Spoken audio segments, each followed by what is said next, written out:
I want to talk to you about how to design a website in terms of wireframing. Okay, let's have a conversation about that. So let's first define what a wireframe really is. So a wireframe actually wireframing is one of the first steps in user interface or user experience design. And website designers do it primarily to outline the features on each screen. Let me give you an example. Let's say you are building a website for your local baking company. You will use a wireframe to visually arrange the features. Here I'm speaking about the banner, the search bar, the sign up form, the product carousel, and demo videos, and so on and so forth. Okay, so you can be as limited or as let's say granular as possible. So depending on how quickly you need it, how detailed it needs to be, etc., you can draw your wireframes on paper or use a digital tool. I mean, nowadays a lot of designers use let's say digital tools to draw wireframes. So the thing I want to say here is that with the advent of artificial intelligence, a wireframing has become more sophisticated anyway. Okay, so what does a wireframe include? Let's talk about the component of a wireframe. I explained to you what a wireframe really is. Let's say at a very minimum. Okay, now let's talk about the component. So the primary goal of a wireframe is to actually visually represent the layout of the screen. So a wireframe would show the arrangement of content, interface elements, navigations, and so on and so forth. So if you think about a typical wireframe, you will have a page layout, you will have functions on the site. So here I'm speaking about video, images, links, etc. Okay, so the functionality itself is not yet designed or developed. It's simply assigned a place on the wireframe. You have relative importance of features.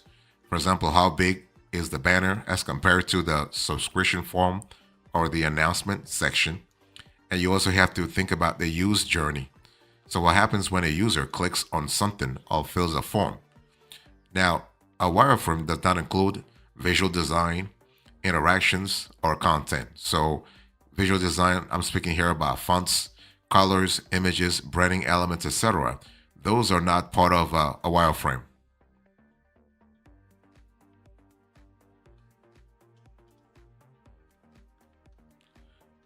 So why do designers use wireframes? So if you are a designer or you are not in the industry, but you're just curious about why designers use wireframes, the thing is that basically a wireframe is the simplest and easiest way to create a website.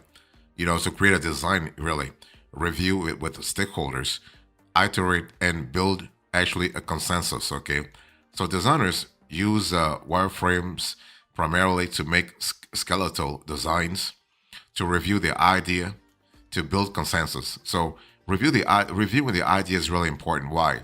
When multiple stakeholders are involved in developing a website or app, wireframes are used to bring them all on the same page.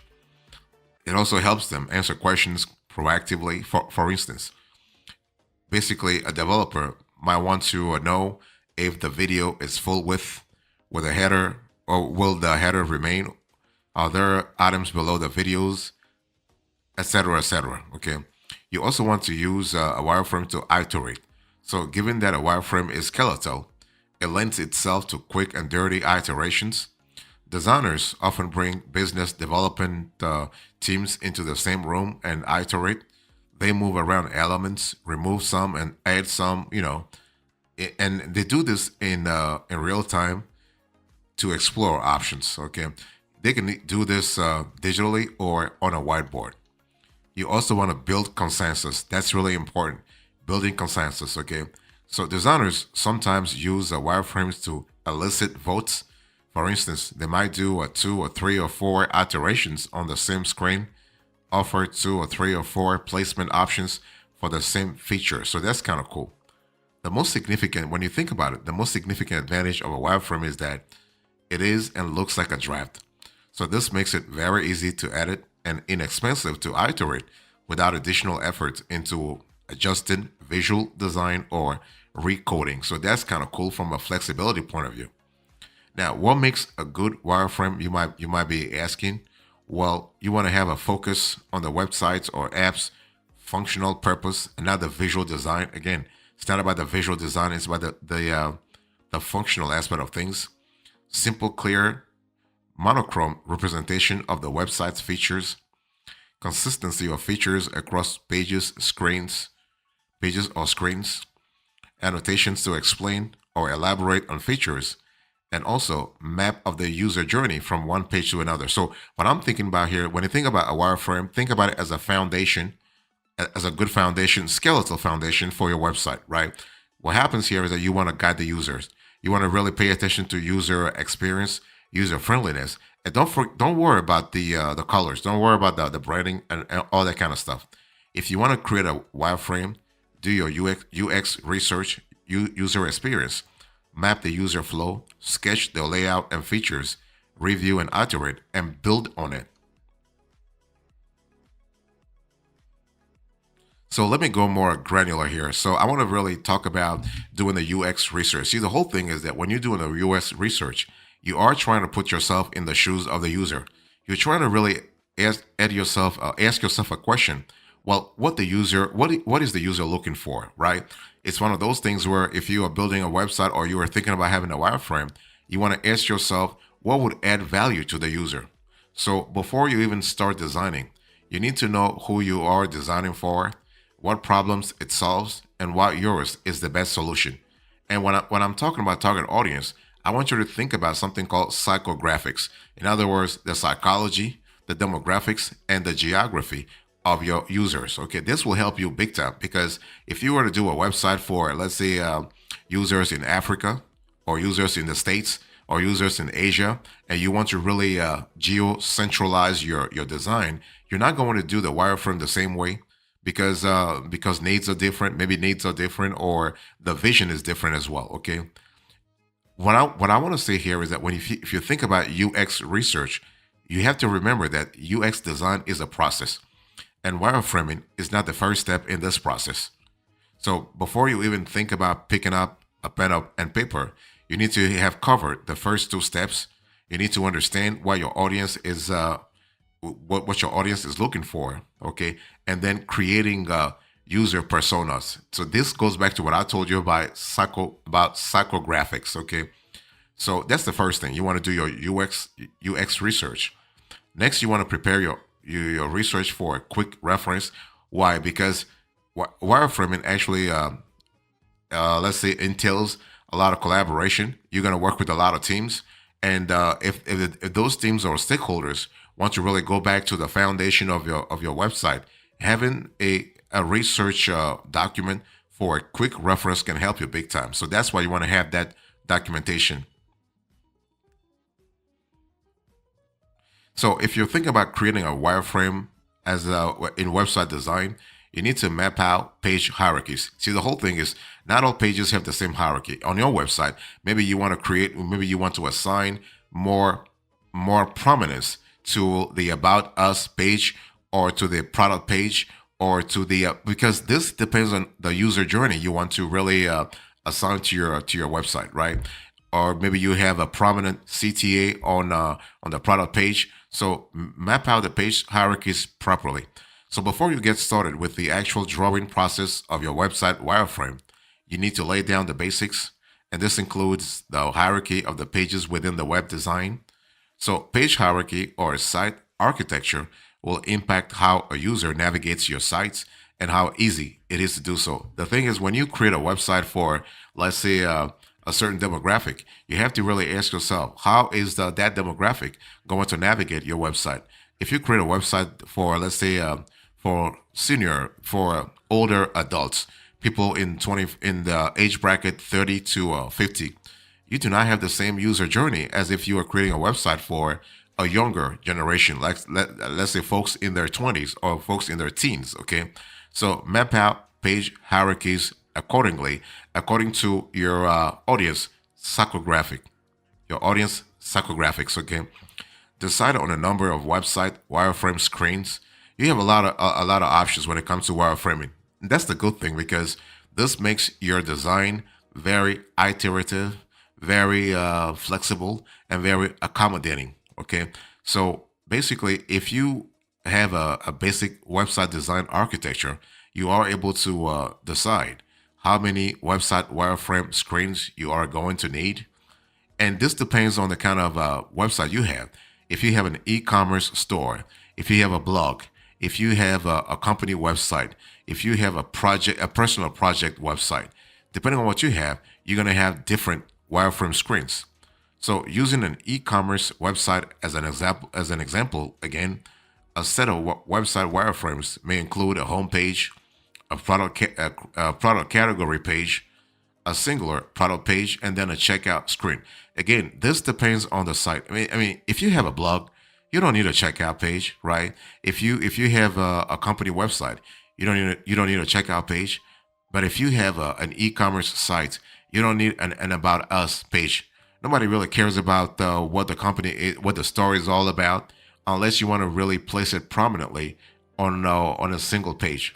So that's important. Now, bottom line here is that you want to really think about the kind of website you have, so that you can really adapt your website wireframes, but also your wireframe screens. If you think about creating a wireframe this year, you need to map the user flow. The user flow is really quite essential. What is the user flow? The user flow is the itinerary you want the user to actually take when they come to your website, right? People come to your website. Do you want them to really explore the product pages? Do you want them to really take action like through a CTA? Do you want them to actually go to the About Us page? Do you want them to leave an email address? Do you want them to actually contact the sales team? Whatever you want, that's part of the user flow. Okay, so think about user flow as the journey of the customer through the app or website. Okay, so for example, let us consider a simple e-commerce shopping journey. What happens here is that somebody, let's say John Doe, right, a user John Doe lands on the homepage, uses the search functionality to look for a product, clicks on the first link, lands on the product page, clicks actually on the buy now button, adds credit card details, the order is confirmed, and the user leaves the website. No time wasted, bum, bum, bum. That's what you want, right? You want to have that kind of user flow, user journey. Now, an understanding of a journey like that will help you identify the features you need to add to your pages. And what happens here is that wireframing can help you big time throughout the process. Why? Because your wireframing is going to get very messy very quickly if you don't have a clear idea of how many screens you will need to produce and the flow you expect the user to follow. In other words, the itinerary you want the user to actually follow. So you also want to understand that you are going to base your, let's say, your wireframing foundation on the UX research you did earlier, right? So you know what works, what doesn't work. You also want to sketch the layout and features. So when it comes to wireframing, you have to understand you're constantly doing trial and error. Okay, so choose the right canvas size based on what you are designing. Then bring all the elements you want to add to the wireframe and place them on the canvas. Move them around to find the perfect arrangement. It's all about, again, trial and errors. You have to see what works, what doesn't work. You want to organize the information you are presenting. Consider the hierarchy of information. A little earlier, I spoke to you about page hierarchy. I spoke about component hierarchy. That's important. Decide what should be more prominent. You want to indicate buttons, links, and other interactive elements. Now, the interactive elements depend on the purpose of the platform. If you have an app, you want things to be more interactive. If you have a company website, the interactiveness shouldn't be really that prominent. Okay, so you have to adjust the level of prominence you want to assign to a specific element. You want to include also the static elements like the menu, the header, and the footer. And this will add an extra layer of prominence to your website, and also let's say encourage your visitors to take the kind of action you want them to take in the first place. Okay, but one thing I want to say here is that you want to draft, do not draw. You want to sketch, do not illustrate. It's important to really have a clear idea about what you really want to implement. It's all about having the vision. It's all about clarifying that vision. It's all about elucidating that vision. Okay, and you want to do this as soon as possible to make sure your design team is really comfortable with what they are working on. That's going to help you big time.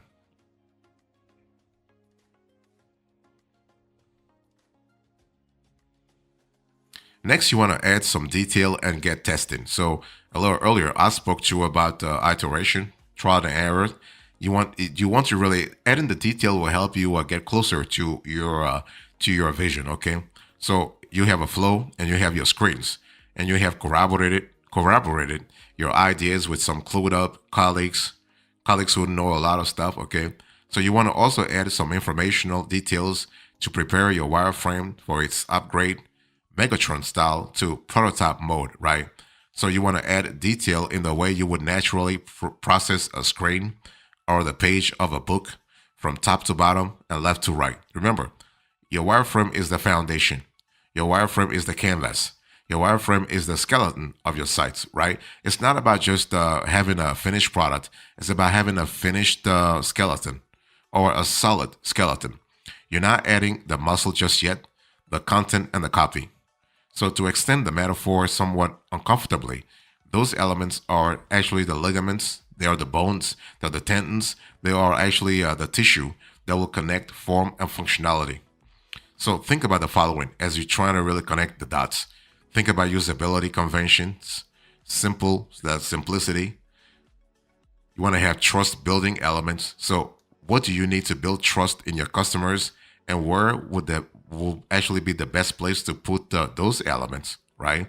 So again, earlier, if you remember, I was telling you if you are really if you're building a website for a younger audience versus an older audience, the trust elements will be different. Also, think about tooltips to indicate any functionality that could be included in the prototype transition. So that's important. Okay, I mean, after you've done all that, you can really proceed to the first user test. You also want to start tuning your wireframes into prototypes. So there are lots of slick tools out there to do this, from Proto.io to Framer, but the most widely known is Sketch, and the browser-based newish kid on the block is Figma. So once you have developed your wireframes in Sketch, you can import them into the industry-leading prototyping tool InVision, to really kind of help you out. So you are able to really proceed to your next phase. Next, you want to review and iterate. I want to come back to that word iteration because take your wireframe to the stakeholders, business users, and development teams. You also can perform guerrilla usability tests with potential users, okay? Because what happens here is that you are going to see whether or not your idea really holds credibility. While collecting feedback, for instance, you want to ask pointed questions to collect qualitative and quantitative feedback. In other words, it's not just the quality of the feedback, but also the quantity of the feedback.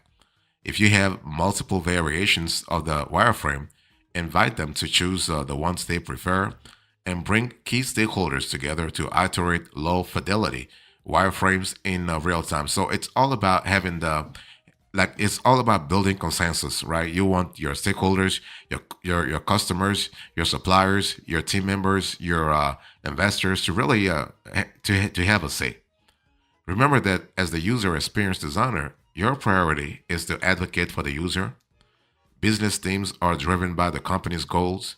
Development teams are considering the programming prerogatives. Okay, I mean, when you're working on wireframe, what happens here is that you are focusing on UX design.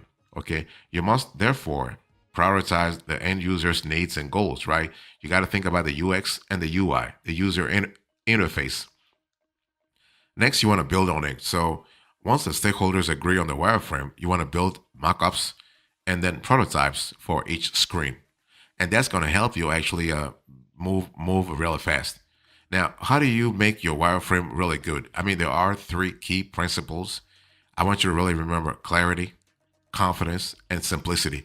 Those are going to help you big time. Don't try to complicate things. Don't try to really reinvent the wheel. No, just choose whatever is working already. And so, what tools do designers use to create wireframes? Well, I told you a little earlier. You have the likes of Sketch, very good product. You have Figma, which is really a cross-platform tool. You also have Adobe XD, and then finally you have Balsamic, which is really great also in terms of helping you with let's say cross platform wireframing. Fantastic. So in closing to this conversation, I spoke to you about how to create a wireframe. I explained to you what a wireframe really is, what a wireframe includes, and the steps you need to really take to make a wireframe this year. Thank you so much. God bless you. I will see you next time. Until then, remember, stay marvelous.